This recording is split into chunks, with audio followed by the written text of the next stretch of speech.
Olá pessoal, estamos aqui para gravar a nossa quinta aula, então, estabilização dos solos, reforço do subleito e terraplenagem.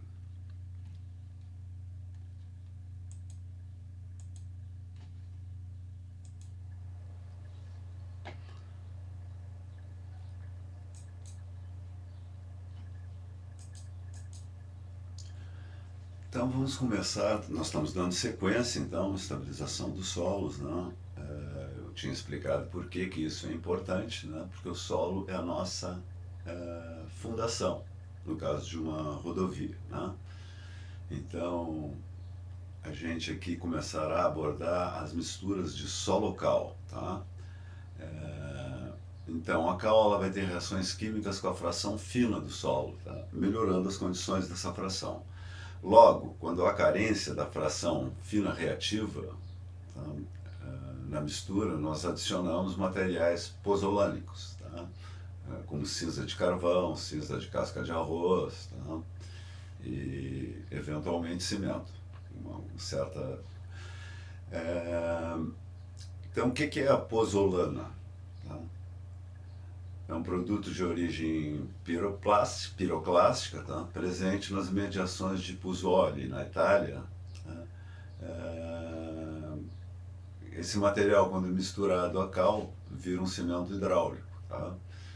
Então, foi aí a origem do cimento. Então,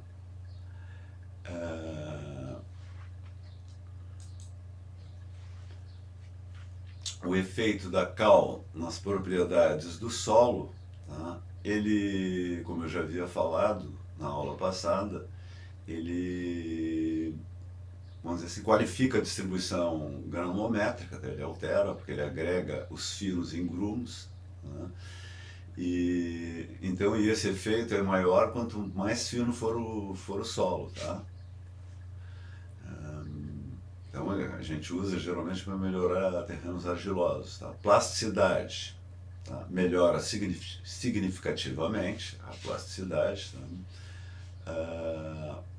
A variação volumétrica fica mais controlada, então uma redução da expansibilidade e um aumento do limite de contração.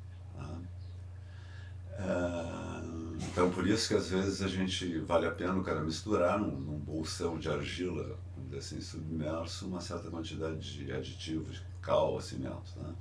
Resistência, então, ele tem um aumento imediato e depois de longo prazo, à medida que vai curando. Interação argila-água, diminui a absorção de água pela argila, tá?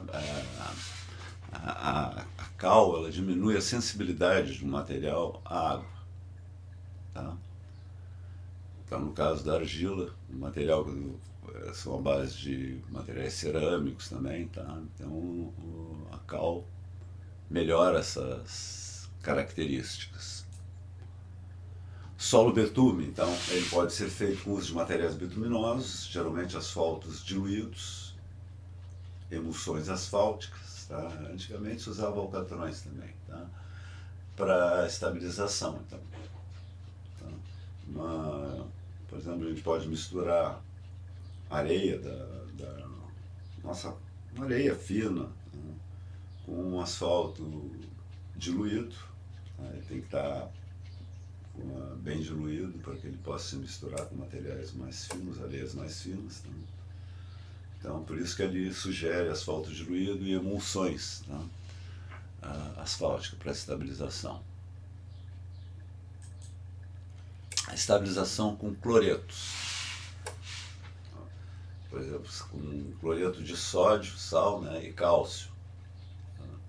Então, tu aplica isso quando o solo é bem graduado, solo arenosa, geralmente solo bem graduado, para evitar o pó, tá? Nas estradas que não são pavimentadas. Tá? Ele provoca, ele dá uma certa coesão, né? Evitando então a formação, pelo menos, do material mais fino se desprender tão facilmente. Então se deve à alta capacidade higroscópica dos sais, que mantém o solo umedecido, tá? Mais retém a umidade. Quando tem umidade demais, ele tem um certo efeito que nem a cal, ele puxa a umidade para ele e retém essa umidade máxima. Estabilização granulométrica, então. A estabilização de solos pode ser obtida pela distribuição adequada das diversas porções de diâmetro dos grãos. Tá? Conforme eu mostrei na aula passada, eu dei até exemplo nas aulas passadas, tá? Do material que eu usei aqui na minha casa. Tá? No caso, eu usei uma brita 4, uma brita 1 e uma brita 0, que era o que tinha. Tá? O ideal, mais adequado, seria usar a brita 2. Né? A brita 2 teria que ser também adequada, depois mais tarde, quando a gente tratar de material drenante, eu vou voltar a esse assunto. Distribuição das porções, então. A distribuição das... Como é que se dá essa estabilização de acordo com o diâmetro dos grãos? Tá? Então, esse tamanho, eu falei brita 4, brita 13, tá? E o material... O ideal, assim, é a gente ter os espaços vazios dos grãos maiores preenchidos pelos grãos médios, tá? O máximo que der, e os vazios dos grãos médios, vamos dizer assim, tá? Seriam preenchidos pelos miúdos, pelo material mais fino. Então aqui tem mais ou menos um desenho esquemático mostrando aqui, ó, solo com poucos finos, tá? Que é o caso do minha primeira camada, aquela, por exemplo, de uma brita 4 ou 3, tá? Uma brita bem graúda. Tá? A brita 2, tá? Do padrão norte-americano, acredito que seja igual ao nosso, ela vai de 1 polegada e meia, 2 polegadas e meia, tá? Daria 3 centímetros a 5 centímetros, tá? Então, tá, se eu pegar só esse material, que eu estou dizendo assim, tá, poucos finos, a estabilidade vai ser obtida grão a grão, tá? É bom, a gente tem uma certa estabilidade, só que esse material, naturalmente, ele não está colado um no outro, tá? Ele chega a um ponto aqui que, por mais energia que tu aperte, ele vai ficar vibrando um contra o outro, tá?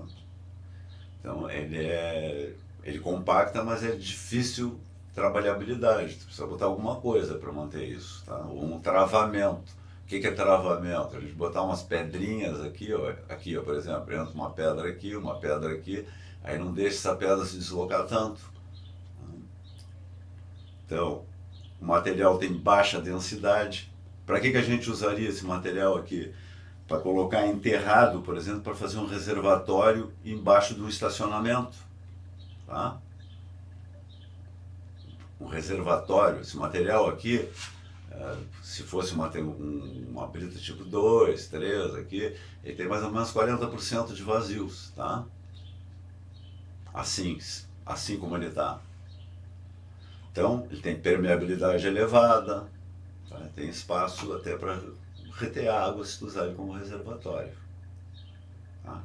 Granulometria a gente chama de aberta.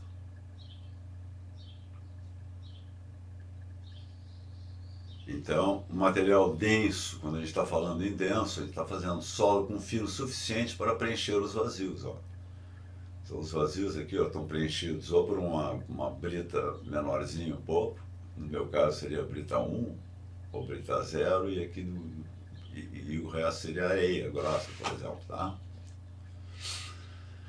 Então, qual é a característica disso aí? Estabilidade ainda é grão a grão, tá? Seja o grão de areia, o grão de pedrisco, ou grão, uma densidade alta, permeabilidade aqui cai bastante, tá? Tu ainda tem permeabilidade.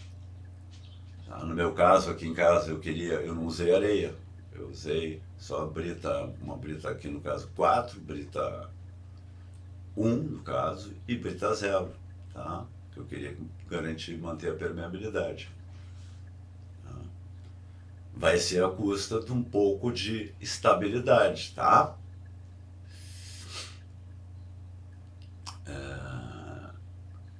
Então a dificuldade de compactação ela é moderada,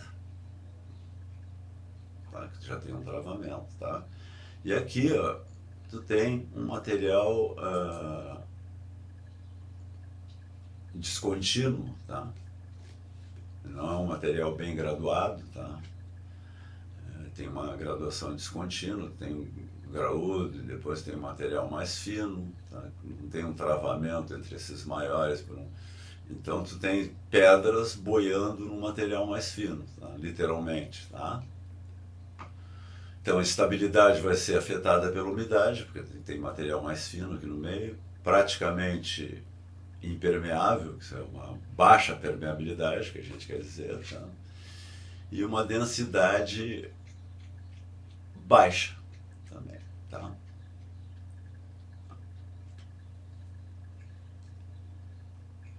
Tu não consegue ter uma compactação boa, tá?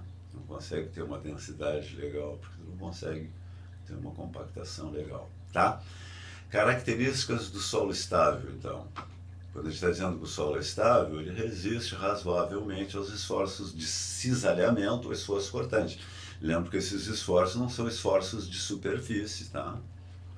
São aqueles esforços que levam à ruptura, a barragens, tá? Maciços.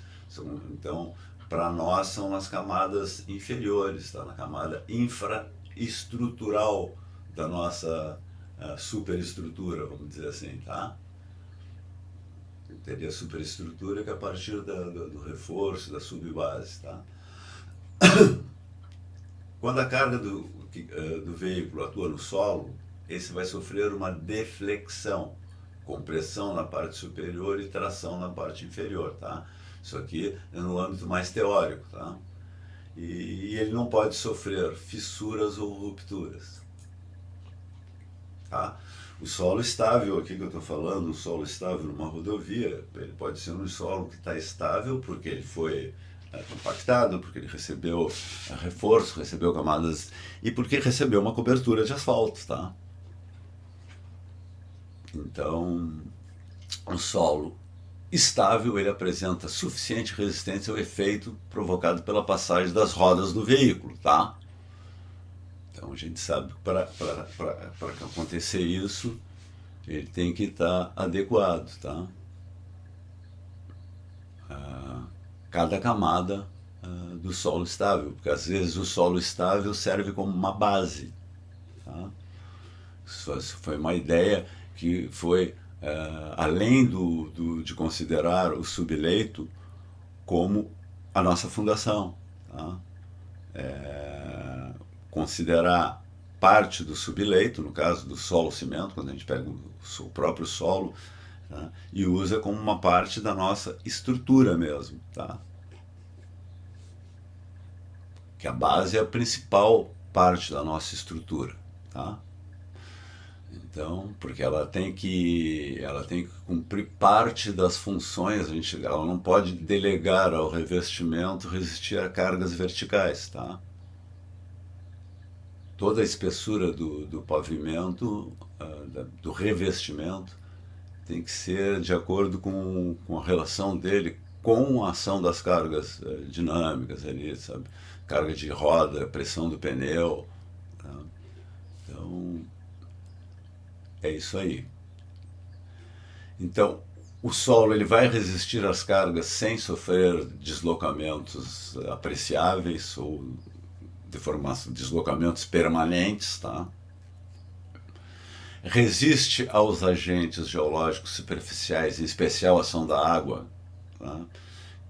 Que tende a provocar desagregação, né? Porque a água é o solvente universal, e remoção dessas partículas, ocasionando efeitos erosivos. Então, o objetivo da estabilização, por exemplo, granulométrica, é obter uma massa de solo que apresente uma resistência mecânica inicial satisfatória, tá? Que vai ser definida pela resistência ao cisalhamento, que a gente já falou, tá? Essa resistência mecânica deve permanecer ao longo de toda a vida útil, tá? E aqui eu vou introduzindo aos poucos, tá, os parâmetros do nosso dimensionamento, principalmente esse parâmetro imutável aqui, tá? Que é o nosso N. Qualquer método de dimensionamento vai usar isso aqui. Isso aqui é a transformação das nossas cargas, tá? Que é o volume médio diário anual. A nossa carga, ela se distribui longitudinalmente no tempo, tá?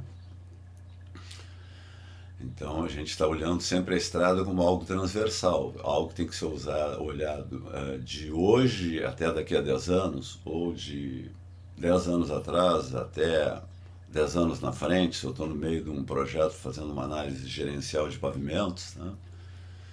Então a gente vai usar isso aqui, tá? Que é o volume diário, que é um fator que corrige o nosso volume e tipo de veículo, tá?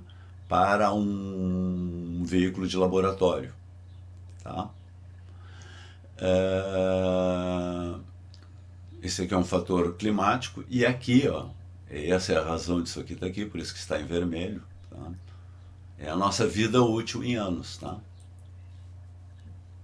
Então isso aqui, ó, isso aqui vai agir na nossa carga aqui de tal maneira, tá, que essa carga, tá, vai depender da vida útil que a gente pretende dar ao projeto, tá? Então,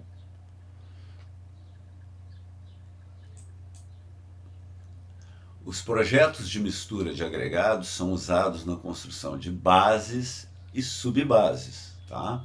Era aquilo que eu estava falando, tá? Então, por isso que a gente colocou, ó, nessa ordem, tá, aparentemente inversa, tá? A gente está colocando a base e subbase aqui, mas são essas bases e subbases estabilizadas a partir de materiais naturais, tá? Então, ou artificiais, aqui no caso de macadames, tá? Macadame leva o nome de um homem, tá? Uma base artificial, ela é feita com pedras britadas. Foi o que eu mostrei para vocês que eu usei para confeccionar um piso. Fiz uma superposição de camadas utilizando água e pedras de diferentes granulometrias, umas como material estrutural e outras como material de enchimento. E apliquei energia. Tá? Isso é um macadame. Então a gente pode ter o solo cimento, solo cal, tá, e macadames. Então algumas, poucas, tá, tem misturas com solo cimento que resultam em base. Isso é, que dão uma resistência da ordem de 50 a 60 quilos por centímetro quadrado.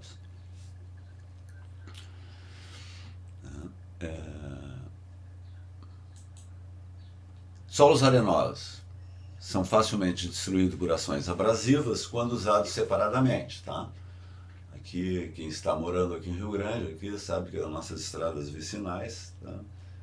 Então, se chove demais, tá? É ruim, tá? Mas por causa do nosso lençol freático e tal, tá?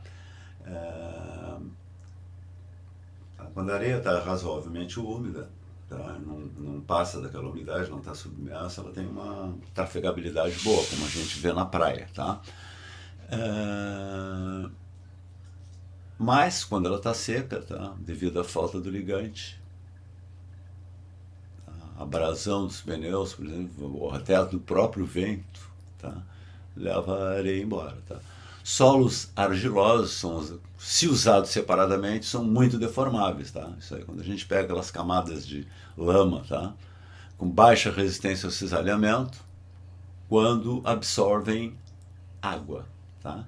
Solo argiloso é muito bom seco. Então, na prática, tá? Isso aqui é um comentário que eu volto a fazer. A mistura desses dois tipos de solo adequada pode resultar em uma mistura com propriedades melhoradas, tá? Mais ou menos melhoradas de resistência e trabalhabilidade. Na estabilização de um solo, então, a gente chama de agregado, a gente chama de várias maneiras, tá? A gente pode ser, chamar de médio, grosso e fino, pode chamar de várias coisas, tá? Mas quando a gente está falando de estabilização, a gente chama de agregado a fração retida na peneira número 200, tá? 0,074 milímetros, tá? Então, é o solo, o que é isso aí? Silt e argila, tá? Que passa, né? Então, o que fica retido, tá? É a porção de areia, tá? Areia fina, tá? Fração fina é a fração que passa nessa peneira aqui, tá? Fração responsável, né, pelo ângulo de atrito interno do solo, tá? Ligante do solo, então, é a fração que passa na peneira 40. Tá? Então, corresponde a uma areia fina, argila, silt, tá? Tudo que passa na 40, tá? Lembra que é o contrário aqui, tá?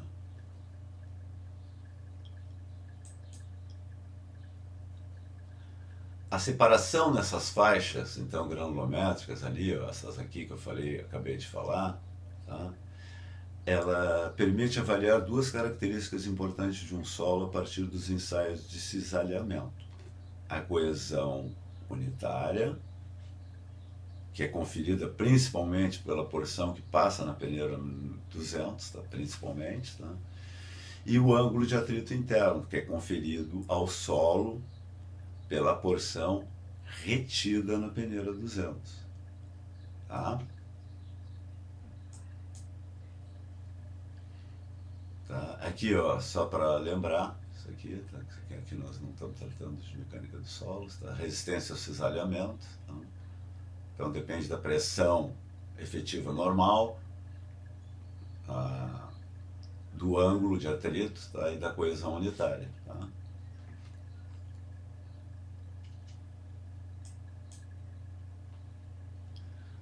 Os métodos de estabilização granulométrica, eles constam em qualquer manual, tá? Mas eles constam no nosso manual.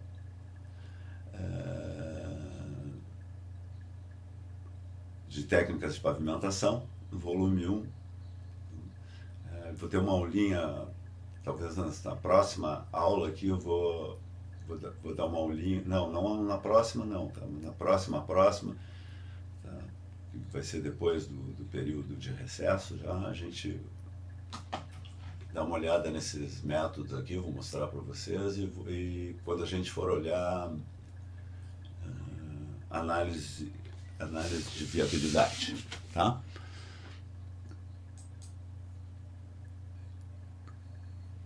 Então aqui, eu recordando, tá?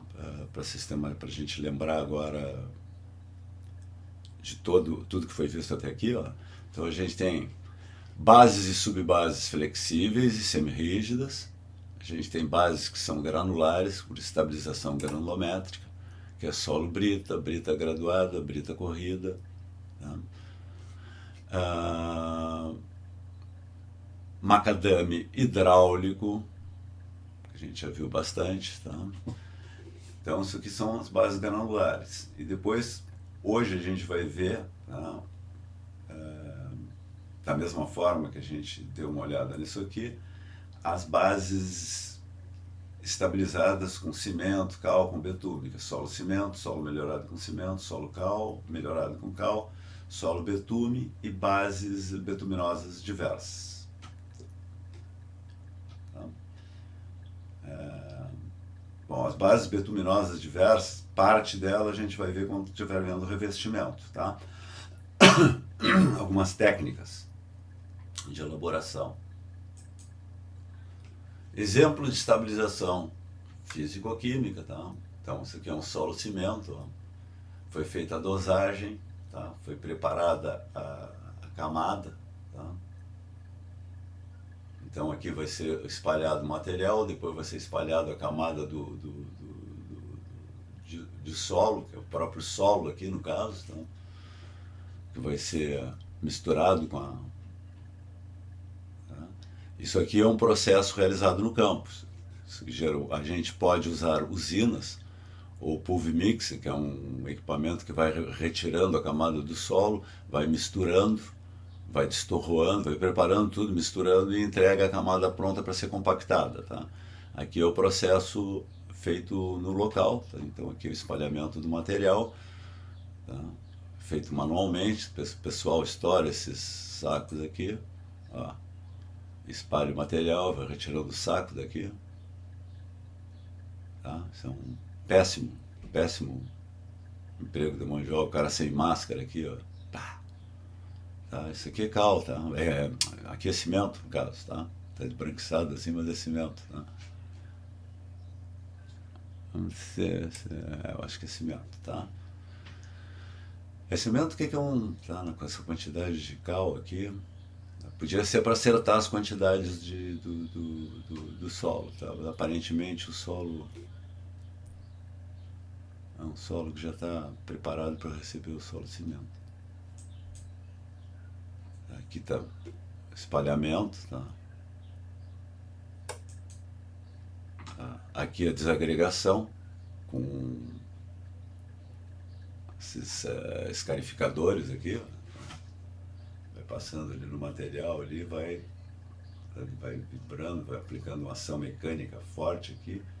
Então, para isso aqui é para destorroar, tá? Promover uma mistura mais legal do cimento, da cal.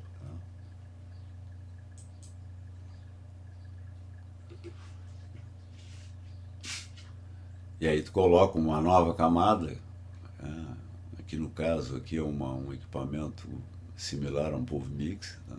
Tá largando material, largando a cal aqui no caso, tá? E misturando com solo. Tá? O mesmo processo seria uma mistura com cimento. Tá? Depois que está mais ou menos misturado, tá? O processo ainda vai seguir. Aqui ele vai aplicando água para atingir a umidade ótima.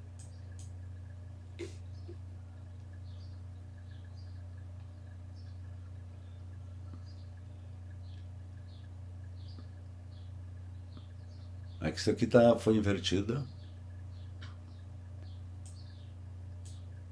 Tá?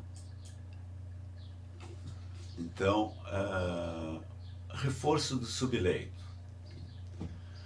O reforço é executado em estruturas que teriam que ser espessas ou muito espessas, tá? Devido à fundação ser de má qualidade ou tráfego de cargas muito pesadas, tá?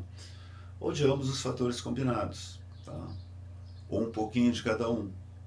Tá? Um pouquinho de má qualidade e um pouquinho de tráfego muito pesado, como é o caso aqui de Rio Grande. Tá? Então, às vezes, aqui, por uma rodovia federal, a gente usa um reforço de subleito. Tá? No reforço de subleito, a nossa metodologia, por exemplo, ela trabalha com solos, vou usar a CBR, tá? Com CBR de 2% até, acima de 2%. Tá? Então, isso aí, tá, te autorizaria a dizer, bom, solo se for acima de 2% eu não preciso de reforço. Tá? Mas isso é relativo porque ele poderia te resultar numa estrutura espessa demais, tá? E cara demais, tá? Sem uma necessidade, porque tu pensa o pavimento de cima para baixo. Tá? Então, geralmente vale a pena tu manter tu colocar tu garantir que o índice de suporte que vai receber a estrada, vamos dizer assim, que seria a camada de reforço, seja um valor acima de 8%, de 9%, tá? De CBR, tá? 10%. Tá? Se tu tem cargas muito elevadas, tá? Como é o caso de Rio Grande. Tem 10 bilhões de operação do eixo padrão, tá? Ao longo do que se pretende da vida útil. Tá? Então, aí é legal tu pensar num reforço, tá? Que é o caso aqui. Solos para reforço de subleito devem atender a que condições, tá? Isso aqui eu estou chamando a atenção, conforme eu prometi para vocês, tá? Sempre falar assim, qualquer coisa que eu pretendesse cobrar, tá? A forma de cobrança, tá? Então isso aqui é ou para vocês se atentarem, tá? Isso aqui é uma questão de concurso, eles costumam botar esse tipo de coisa aqui, ó, tá? Tá? Que é uma coisa que o manual do DENIT gosta de fazer, esses tipos de colocações. Então, qual é o solo para o reforço? Ó, ele tem que resistir às pressões aplicadas na interface entre a subbase e o reforço, tá? Claro, porque a subbase vai em cima do reforço, tá? Que são menores que as pressões aplicadas na interface entre a base e a subbase, base e a subbase, tá? A base está sempre acima da subbase, tá? E essas camadas aqui, elas estão vinculadas, tá? O que tu pode é não ter reforço, tá? Então aí tu teria entre a subbase e o subleito, tá? E o reforço e subleito, tá? Então, por isso que eu falei é que confunde a pessoa. A pessoa tem que pegar e fazer um desenho e botar as camadas. Bom, eu tenho a base, subbase, tá? Primeiro revestimento, né? Base, subbase. Eu posso ter um reforço e eu posso ter uma regularização, tá? Da superfície, tá? Que é uma coisa, um complicante às vezes, tá? Na vida real não tem nada de complicado, tá? Ora, se o trecho da via já está meio compactado e tal, tá? Tu vai regularizar aquilo ali, aplicar uma camada de regularização para encher os espaços. Tá? Tá? Se, no caso, esse material, além de tudo, ainda é ruim, tá? Aí tu vai botar um reforço. Geralmente o reforço é feito do próprio subleito melhorado, misturado com alguma coisa. Tá? Mas então, tá? Em que condições deve... Aí bota isso aqui, tá? Aí bota isso aqui, tá? Que são maiores, são menores, tá? Sabe? Em vez de... Inverte aqui, ó. Tem que resistir às pressões de subbase e o reforço, que são menores que as pressões na interface entre base e subbase. Tá? É óbvio, isso aqui só está dizendo óbvio, mas isso confunde a cabeça da pessoa. Tá? Mas que são maiores que as pressões aplicadas na interface de reforço e subleito. Tá? Então eu boto maior, menor, menor, maior, depois boto 1, 2, 3, depois eu crio aquelas questões ali. A 1 e 2 estão certas, a 2 está certa, só a 1 está certa, tá? Ou faço alguma coisa mais complexa. Sacou? Tá? Então, conforme prometi para vocês, quando eu disser isso, não é que pode acontecer, é que vai acontecer. O reforço do subleito é constituído geralmente de um único solo, tá? Geralmente, tá? Como eu estava falando ali, tu vai fazer o solo, tem a estrada do bolacha ali, eu vou fazer um asfalto ali na estrada do bolacha. Tá? Primeiro ali eu vou botar uma regularização, sabe? Eu vou fazer uma terraplenagem ali. Como eu estou fazendo uma terraplenagem no próprio, tá? Eu vou acabar regularizando ali, tá? Porque a nossa areia não tem uma estrada, tá? Da falta de coesão, ela não mantém a compactação, tá? São nas camadas mais de baixo e tal. Então, tu vai regularizar ela, pega aquele material ali e melhora ele. Tá? Mistura com algum aditivo, com cinza, com cal, tá? E bota ela num lugar como reforço. Tá? Mistura com cinza. Qualquer coisa que tu misturar, tu vai deixar ela melhor. Tá? Misturaria com cal e cinza. Tá? Ia ter um material melhor. Tá? Pronto, um reforço. Então, eu não precisaria misturar muito cal, nem muita cinza. Tá? Se eu misturar só cinza já ia melhorar, tá? Mas é melhor misturar um pouquinho de cal, tá? Para garantir que a cinza não vai prejudicar o meio ambiente.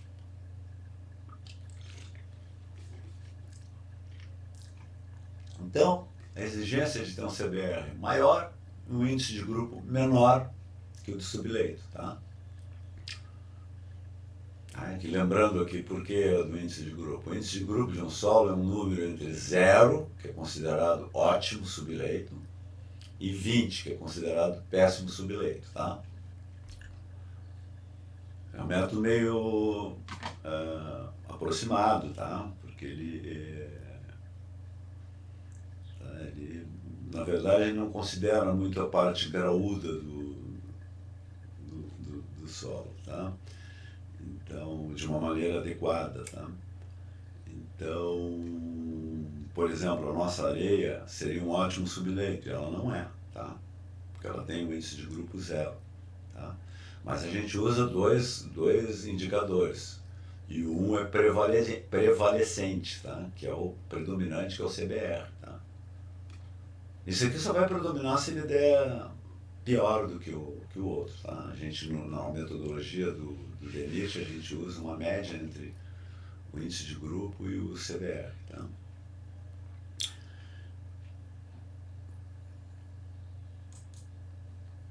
Pavimentos rígidos. Nestes casos, às vezes, tá, essa camada de reforço pode ser dispensada. Aqui no caso de Rio Grande não foi, tá? E nos projetos que tem se feito ultimamente, dificilmente se faz isso, tá? No caso de Rio Grande, a gente botaria reforço, tá? O reforço, outros chamam, que às vezes o cara chama de uma coisa diferente. Aqui em Rio Grande ele vai ter a nossa areia, né? Ele compactou a areia, isso aqui é um pavimento rígido, tá? E aí eles botaram uma camadinha aqui de 10 ou 13 centímetros de brita graduada aqui em cima da areia, tá? E compactaram, tá? Aí eles chamaram isso aqui de regula, tá? Tá. Chama como quiser, tá? Mas aquilo ali vai funcionar como um reforcinho, tá? 13 centímetros vai funcionar como um reforço. Imagina uma camadinha de brita aqui embaixo, de 13 centímetros, vai funcionar como um reforço. Ela tem outras funções melhores, tá? Vai impedir a água que sobe através da areia aqui, tá? Ela vai chegar na parte de pedra, vai se dispersar, tá? E depois, eu quero lembrar que não vai ter o pavimento em seguida, depois tem a subbase, né? Porque aqui, ó, tá aqui, ó, diz que às vezes dispensa porque tem, dependendo do subleito e da subbase, tem uma subbase embaixo da placa de concreto. Então, nesse caso também, aqui está outra justificativa porque às vezes não usa. As pressões transmitidas através da placa chegam à interface entre placa e subbase bastante amortecidas, tá? O problema que a gente tem que pensar na placa é no bombeamento, tá? É na presença de água embaixo da placa, que não pode ter em hipótese alguma, tá? Se tiver a possibilidade disso, ela tem que estar em material uma granulometria tal que não possa ser bombeado, ser expulso daqui, tá? É difícil, hein? Tem que ser pedresco para cima, tá? No caso do Unistein, por exemplo, confinado entre meios fios, resolveria um pedresco.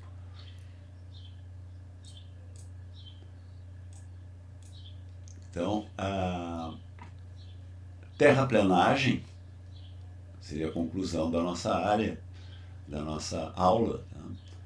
Então, é um conjunto de operações de escavação, transporte, depósito e compactação, tá? As operações necessárias para a realização das obras de infraestrutura, tá? Então, escavação, transporte, depósito aqui é depósito em eiras na beira da estrada, tá? E compactação, tá? Às vezes tu deposita onde? Quando tu tem trechos por exemplo, em adensamento, né? Tu leva um material, às vezes que tu vai usar para fazer o aterro, assim, larga todo ele em cima do trecho em adensamento, né? Claro que antes tu faz drenos e tal. Então, aqui, ó, retirada do material de uma pedreira, com dinamite, que é material acumulado, tá? Que é material graúdo, material fino, isso aqui é material já porque vai ser usado numa estrada, tá? Ó, então, material de enchimento, material mais grosseiro. Escavação frontal, vocês não devem lembrar mais, mas na primeira aula eu mostrei uma animação que tinha a estrada do início ao fim, tá? Aí mostrava uma escavação, eles faziam uma escavação assim, ó, por camadas, tá? Só que a escavação era menor que essa aqui. Estavam construindo uma estrada junto a um porto, tá? Vê o quanto é ruim o cara. A gente tem que pensar bem, cara, antes de fazer isso no meio ambiente, tá? A gente está fazendo isso, está destruindo a nós mesmos. Deixa eu ver só alguma coisa, se tem algum caminhão, não. Tá? Então aqui, ó, eixo traseiro do caminhão, aqui, ó. Isso aqui é um eixo de 6 toneladas, tá? Aqui não dá para se confiar muito que tem uns fora de estrada, tá? Que tem pesos diferentes por eixo. Escavação, colocando material para ser transportado em cima dos caminhões, tá? Cobertura da encosta aqui, ó, para não desbarrancar antes do tempo. Tá? Olha o enrocamento aqui, que legal, ó. Às vezes a gente tem que recorrer a isso aqui, ó, tá? Tá? Depois a gente isola isso aqui, vai diminuindo um pouco a camada, tá? Depois bota uma manta.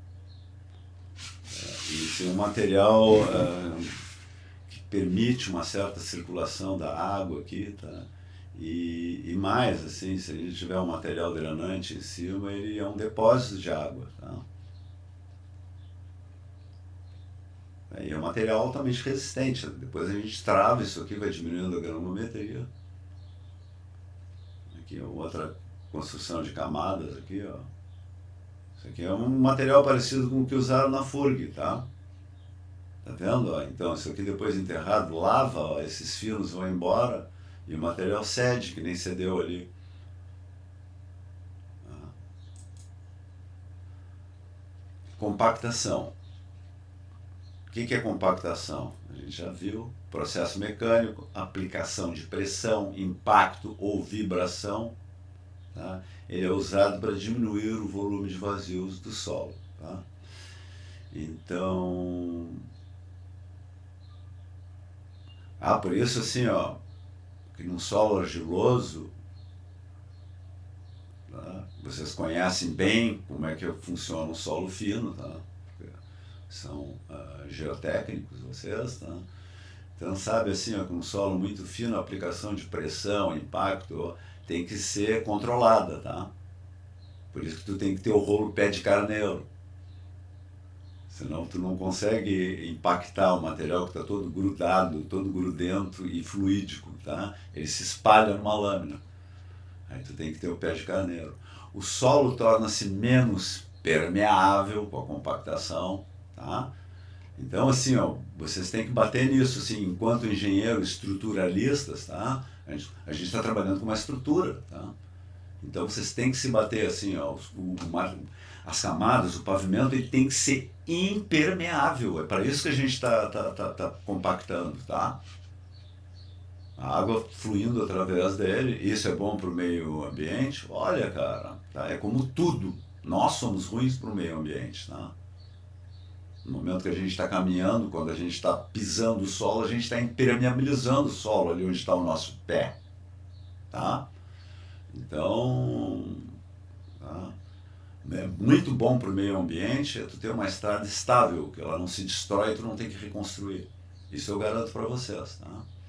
Com certeza é bom que ela seja bem impermeável para te garantir um certo rebaixamento limitado do lençol freático ali embaixo da estrada, tá? Não é bom para o bichinho morar ali mesmo, tá? Então, tá? Para que ela seja mais estável, tá? Já que a gente está falando de estabilidade.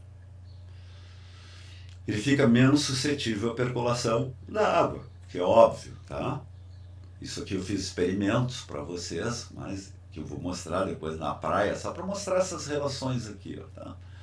Com maior capacidade de suporte devido à menor deformabilidade e tem uma redução do recalque, tá? Isso aqui já, recalque, lembra? Recalque diferencial.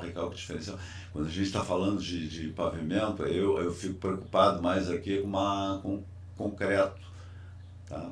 Com placas de concreto. se tu tiver um recalque muito grande, tá? Então, compactação não é dispensada nem no pavimento melhor, nem no, tá? E nem a redução da permeabilidade, tudo isso, tá?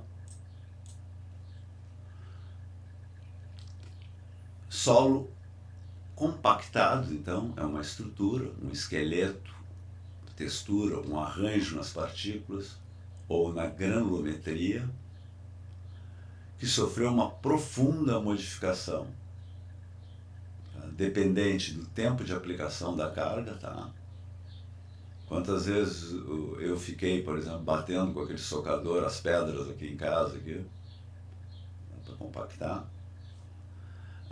da energia aplicada, tá? Então, pega um cara mais forte, bate aquilo, um martelo mais pesado, ou aumenta o número de vezes, tá? O número de vezes pode ser por um ciclo maior, um ciclo com uma frequência maior dentro do mesmo tempo, tá? E da umidade daquele material, isso é, da lubrificação dele. Esses três elementos, energia, tempo e umidade, constroem uma estrutura, tá? Constroem entre de solo com reduzido volume de vazio, denso, que nem a gente tinha no início da apresentação. Tá? Técnica básica de compactação: lança-se o material de empréstimo, tá? Que foi oriundo da jazida ou do próprio local. Tá? Você vai fazer reenchimentos, você está fazendo uma regularização, tá? Não é um reforço. Primeira camadinha, sabe? Bota no... Passagem de equipamentos que transmitem ao solo a energia de compactação, uma carga variável, amassamento, impacto ou vibração, ou até carga estática, no caso de um adensamento. Esquema de compactação, então tu vai fazendo camadinhas aqui, ó, camadas geralmente, tá? Grosso modo, assim, 30 centímetros para que elas fiquem em 20, tá? Menores de 30 para ficarem menores que 20 centímetros, tá? Essa espessura aqui, menor que 20, é para que tu tenha uma eficiência na compactação, tá? Depois a gente vai ter uma maior de 10, tá? É que é para que tu tenha uma precisão nas camadas do pavimento, tá? Mas aí já não é mais solos, tá? Aí a gente está falando de camadas em geral, que pode ser de concreto, de asfalto.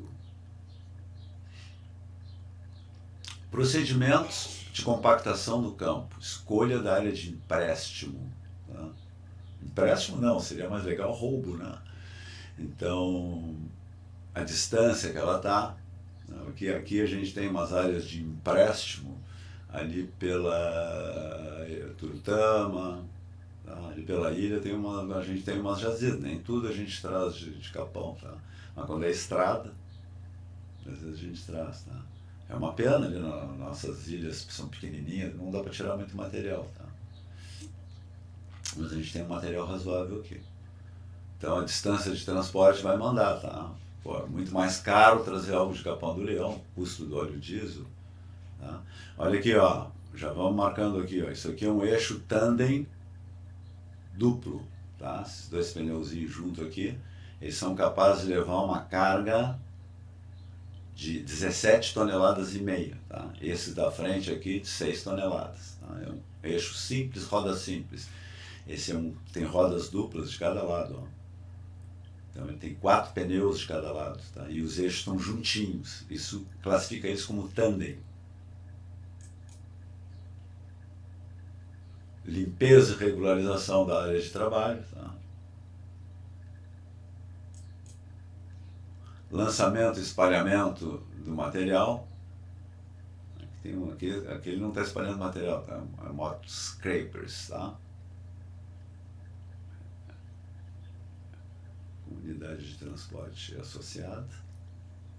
Ah, não, aqui nem tem, mas tem essa coisa aqui, ó, tá? Motoscape aqui, uma unidade de transportes, com motoscape também associados, tá? Aqui, ó, regularização da camada. Então aqui, ó, a espessura da camada é menor que 30 centímetros de material fofo para se ter uma camada de 15 a 20 centímetros de material compactado, tá? Então isso aqui, o camarada que está passando isso aqui pela profundidade do pneu, aqui, ele já sabe quando é 30 centímetros, precisamente, tá?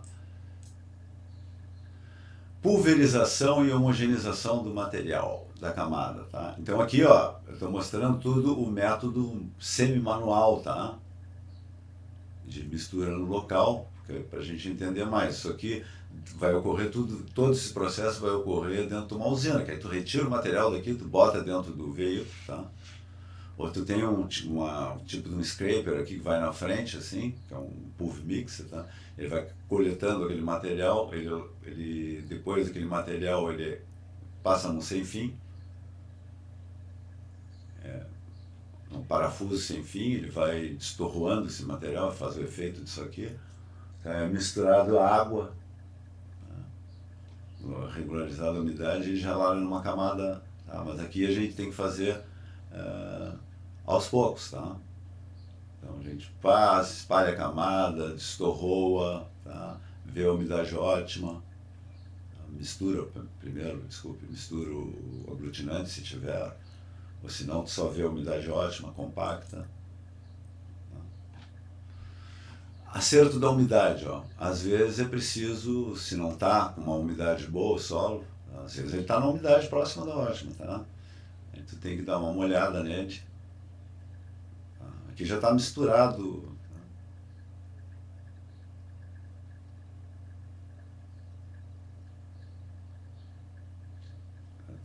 Ainda está. Às vezes tu faz uma homogeneização, termina nessa fase, tá? Aqui ele está molhando aqui e depois vem o rolo atrás, tá? Então, a compactação é com o uso de equipamento de acordo com o tipo de solo, ó, tá? Isso aqui, ó, um material argiloso, tá? Como esse aqui mesmo, tu só usa nas últimas camadas, tá? Depois que ele já está compactado. Então, o número de passadas vai ser de acordo com as especificações de densidade ou até ser atingida a espessura da camada esperada, que é a mesma coisa, a gente está todo, tá? Tu sabe assim, ó, tu vai, mas em seguida eu vou dar as equações que mostram como é que a gente especifica as camadas, tá? Em função da densidade e tal, tá? Então a gente tem uma relação com a densidade, também vai ter com a espessura da camada, tá? Que a gente espalhou. Então quando a camada atinge a espessura esperada também, tá? E o rolo para de fazer efeito aqui na frente, para de fazer ondinha aqui, tá? Então tu sabe que está pronto, tá? Mas em função do peso e do número de passadas também, tu sabe mais ou menos quantas passadas tu vai ter que dar, tá? É que tudo aqui tem uma certa folga, tá? Na umidade ótima, tá? Laboratório, pista é outra coisa, tá? Mas a coisa funciona. Então tu vai passando as roladas em passadas longitudinais, sempre da borda para o canto, tá? A borda que é mais baixa, tu vem vindo para cá, tá? Isso é importante, porque tu tem um abaulamento, então tu andando da borda, tu sempre está confinando o material de maneira adequada, tá? Tu vai exercendo um confinamento dele, está mais compactado sempre nas bordas, quando tu chegar no meio para compactar. Então aqui fala em... tá.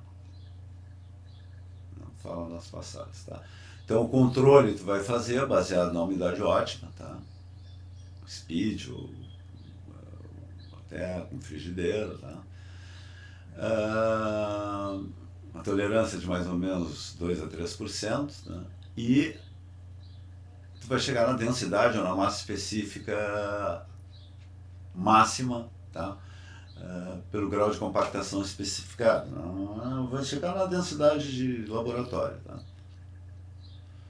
Tá? Depois de estar bem compactado isso aí, se for o caso, vai dar uma escarificadinha, tá? A gente sempre dá, tu não deixa a camada lisa em cima de camada lisa, tu dá uma escarificada, tá? De leve, tá? Para fazer a camada seguinte, tá? Tu vai fazer em camadas, tá? E faz todo o procedimento anterior. Tá? Compactação se dá aqui, interessante essa figura aqui, ó, mostra como é que se dá o processo, ó, tá? Até, ó, olha que é, tá? Um cone de distribuição de pressão. A pressão é maior aqui, ó, tá? Mas a vibração se dá assim, ó, tá? Então, se tu tiver uma camada de argila aqui, numa umidade assim, ela vai, não é bom esse tipo de argumento aqui. Isso aqui é feito com 2 discos excêntricos, só por curiosidade, tá? Que ficam vibrando junto ao eixo, tá? Que aproveita a própria energia do motor. O vibrador pode ser montado num rolo liso ou no pé de carneiro, tá? Também tem vibração, porque a vibração aumenta a energia, tá? Aqui o rolo pé de carneiro. Então é intuitivo, tá? Se a gente quisesse, se fosse tentar apertar esse material com a mão, tu ia acabar apertando com a ponta dos dedos, tá? Que nem a gente faz em certas massas, tá? Que a gente quer provocar um adensamento, tá? Para que o dedo fosse empurrando partes, depois na outra passada a gente empurrava outra parte. Ele está numa umidade ótima, né? Ele vai estar numa consistência semiplástica. Então eu mostrei vários tipos de rolo aqui, depois eu vou mostrar mais, eu gosto de mostrar vídeos também, mas hoje não é uma aula de vídeos, tá? Os rolos tandem, tá? São rolos desse formato aqui, tentando para detalhar, eles podem, são muito comuns, a gente usa para asfalto principalmente, pode usar em cima do Einstein, tá? Então eles têm um peso, eles podem ser pequenininhos, tem o peso entre 1 e 20 toneladas, tá? Cada um a seu uso, tá? Um vai usar em ciclovias, em coisas assim, pátios, estacionamento de carro, tá? Geralmente 4 passadas são suficientes para compactar camadas de 15 a 20 centímetros, tá?